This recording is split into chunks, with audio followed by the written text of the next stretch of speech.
We are going to be running a race.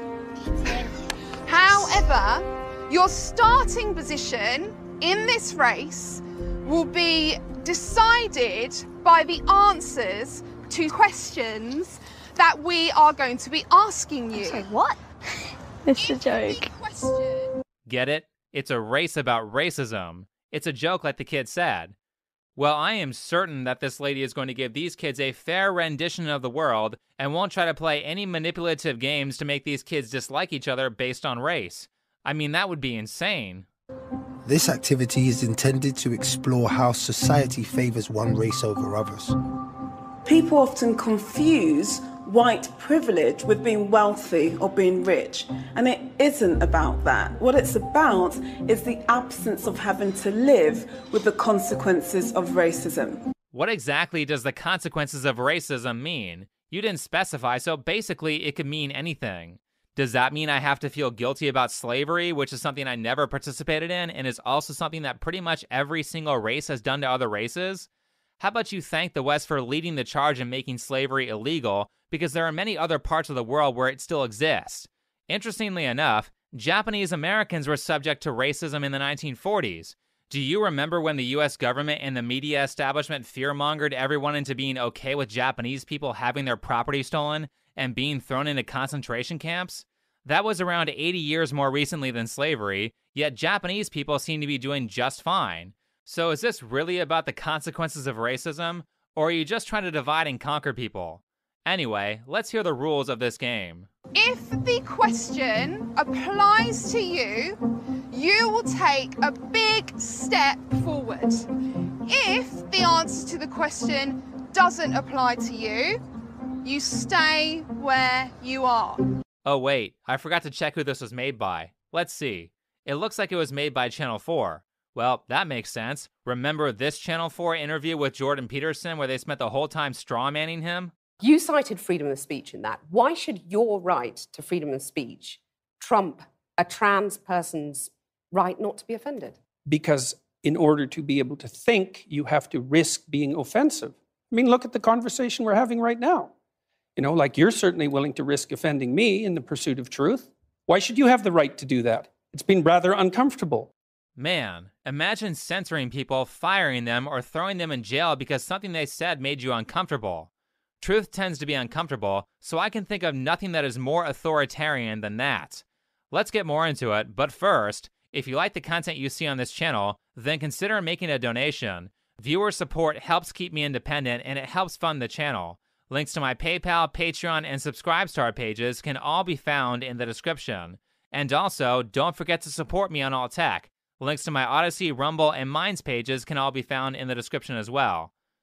Alright, first question. Full disclosure, I'm doing these out of order because it makes more sense to do it that way. If you've never been asked where you come from, take a step forward.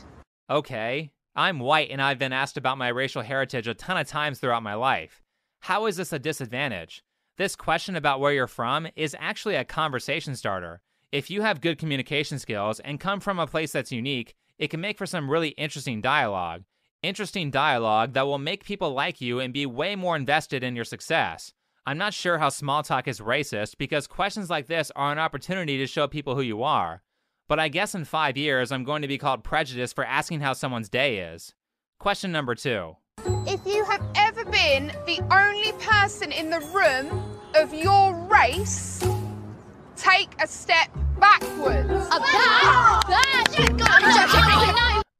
If you aren't racist, why does it matter? People are judged by their merit, not by their skin color. And by the way, it's the radical left who's trying to bring back judging people by their skin color. When I was younger, nobody cared about what race you were. In fact, I, as a white person, have been in a room where I was the only white person. Many times. The second job I ever worked was for a company that cleaned hospitals. I was the only white employee at that company. Everyone else there was either black or Latino, and there was like one Filipino guy. During the 2.5 years I worked that job, nobody talked about race, and we all got along great. I met some really cool people there, and we had a lot of great conversations during breaks and when we were supposed to be working. That was around 12 years ago. Thanks to all the radical leftists promoting critical race theory, I imagine working that job in today's environment would be a much more hostile experience. We can thank things like Channel 4 for making people hate each other unnecessarily. Look, it's even having an effect on the kids, too. The divide widens, and the inequality of their position becomes clear. This is just like not fair now. Farah. None of us are white. None of us are white. It's unfair. Wow, thank you for your service, lady. You've really helped society by taking these kids who were previously okay and making them resentful based on race. Remember when they were happy at the start? We are going to be running a race. However, the only saving grace here is that Channel 4 got roasted in the comments and they got like 4 times as many dislikes as they got likes. Look at that title. Heartbreaking moment when kids learn about white privilege. The only heartbreaking thing that happened here is what you did to these kids' minds with this game. Speaking of, we aren't out of questions yet. if English is your parents' first language, take a step forward. Oh, yeah. How is this a disadvantage? I know this took place in the UK, but in California, if your parents speak Spanish and they teach that to you, that gives you an advantage when it comes to getting hired for a job. But I guess what they're implying is that not being a native speaker prevents you from understanding people and harms your ability to socially connect. Which is ironic because harming people's ability to socially connect is exactly what Channel 4 is doing with this assignment. Here's the thing though. When my great-grandparents immigrated to America, they didn't speak any English. My grandmother and grandfather's family came from the same town, and when my great-grandparents moved, they told their kids, my grandmother and grandfather, "We're in America now, we are only going to speak English." Guess what? They learned English very well, and my great-grandparents, who are not native speakers of English, ended up being perfectly capable of speaking the language. Their son, my grandfather, grew up to be a very successful electrical engineer. My grandmother became a stay-at-home mom, and they retired very well off. Maybe it's less about what your native language is, and more about being willing to learn the primary language of the country you live in. This philosophy that Channel 4 and leftists promote is absolutely cancerous to the people they are claiming to help, and is probably largely perpetuated by people who have never seriously studied a second language before. The worst thing for a non-native speaker of English is to have things like all the signs written in 3 different languages so that they aren't forced to learn the language.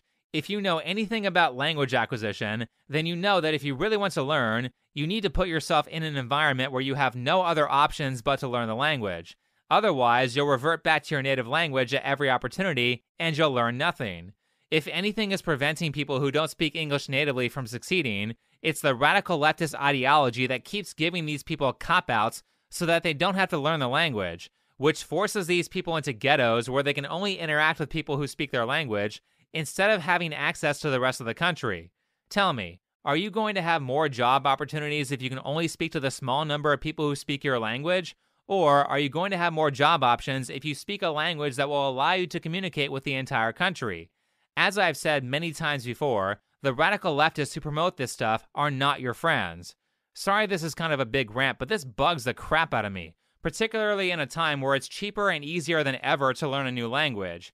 Everything is free.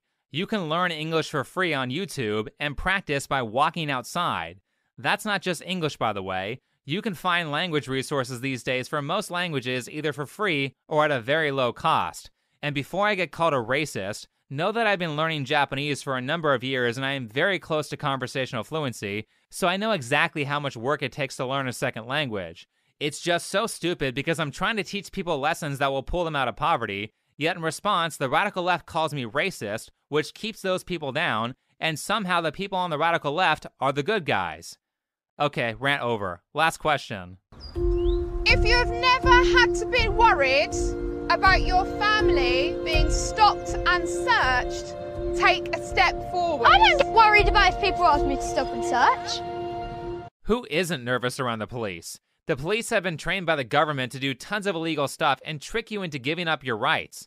The Zoomers won't know this, but back in 2012, 2013, 2014, there was a very legitimate movement for police reform. This movement not only pointed out all the illegal and immoral stuff that cops do, but it was also teaching people how to interact with cops so that cops can't step all over your rights and so that you remain safe during a police encounter. You don't like getting stopped and searched? Did you know that in America, that's illegal if you don't give them consent? Police can't stop and search you without probable cause or a warrant, but they can certainly trick you into a legal gray area by saying things like, stop right there. They may not have the legal authority to stop you, but if you comply or don't refuse to stop, then it doesn't matter. They can also say, can I search you? Or, I'm going to search you now. If you comply after one of those is said, then you have given up your Fourth Amendment protection against searches. You can stop them from doing this or get them into a lot of legal trouble by saying, am I being detained or am I free to go? Or by saying, I don't consent to searches. I'm not a lawyer, so take this advice with a grain of salt, but back during that time period, there were many lawyers telling people to be polite, keep your mouth shut, and assert your rights when talking to police. If anything goes wrong with the police encounter, you handle it in court. This information helps ensure that police stick to their job, which is stopping criminals, not pestering people who have done nothing wrong. Do you know what stopped police reform and stopped people from getting educated about their rights? Black Lives Matter did. They completely subverted the police reform movement, made it all about race, and divided and conquered everyone so that nothing got done. Then, in 2020, proceeded to cause tons of damage to minority neighborhoods that they claimed to be helping. As I said, these people are not your friends. Anyway, let's see what the kids think of this little assignment. If we were about to start a race, is this a fair starting point for us all? No! I want you to pay close attention here because I just talked about techniques to convince people in my last video. Can you see how effective this exercise was at convincing the kids that everything is unfair? Playing games and doing thought experiments is one of the most effective ways to get people to listen to you. Albeit, in this case, it was incredibly deceptive because Channel 4 is essentially lying to these kids about how the world works because in the West, we live in one of the most racially tolerant times ever. But whether Channel 4 told a lie or not, the technique was still effective. Mackay, how do you feel standing there in the field of runners? I kind of feel a bit alone. I can't really see it. I'm literally just by myself, more or less. I'm just a bit frustrated and annoyed that society nowadays really isn't fair. And I just wish everybody could be equal. I'm literally just by myself. He said it, not me. Yes, Mackay, that's the point of the assignment, to divide everyone based on traits that can be easily identified like sex and skin color, so that you immediately know to hate someone the second you look at them, before you even speak. This is how divide and conquer strategies work, and it's why race is one of the primary ways people are divided. People can easily tell what racial category you fall into just by looking at you. It's kind of frustrating that, like, me and Sarah are just standing at the back here while the majority of people who may be white are, like, standing right at the front. That just frustrates me a bit, because it's almost as in what society is today. I don't want this to be how it is, but it is, so it just gets a bit frustrating. You're like 11. How do you know it's like that? You haven't seen the world yet, and most importantly, just minutes before this assignment, you are getting along fine with all your friends who are all different races. So where's your experience with this reality? But because of how the adults in this video frame this activity, she now says, that white kid is ahead of me in the race, and that's unfair. Can you see how that might cause this little girl to hate white people when she grows up? Your brain has a way of filtering things based on your prior experiences. So if some adult tells you when you're 11 that white people have an unfair advantage, then as you grow up, you're only going to notice places where white people have the upper hand. This kind of tunnel vision will make you very resentful. Now let me address the elephant in the room here. This is not even a fair assignment because Channel 4 chose the questions, so everything is biased to make white people look like they have the advantage. How about one of the questions being, step forward if you've ever been given a scholarship, a job opportunity, or been admitted into an educational program because of your race? How about step forward if you're allowed to say things people of other races are not allowed to say? Or last, step forward if your race has an entire month dedicated to it. I can put the white kids at the back of the line just by changing the prompts, which makes this assignment completely guided by bias. The kids weren't given a game where they can discover their own answers. They were instead given a game where unless you have a lot of life experience and can offer a contrary opinion, the only conclusion to this assignment is that white people have an unfair advantage everywhere. Henry, how are you feeling being right at the very front?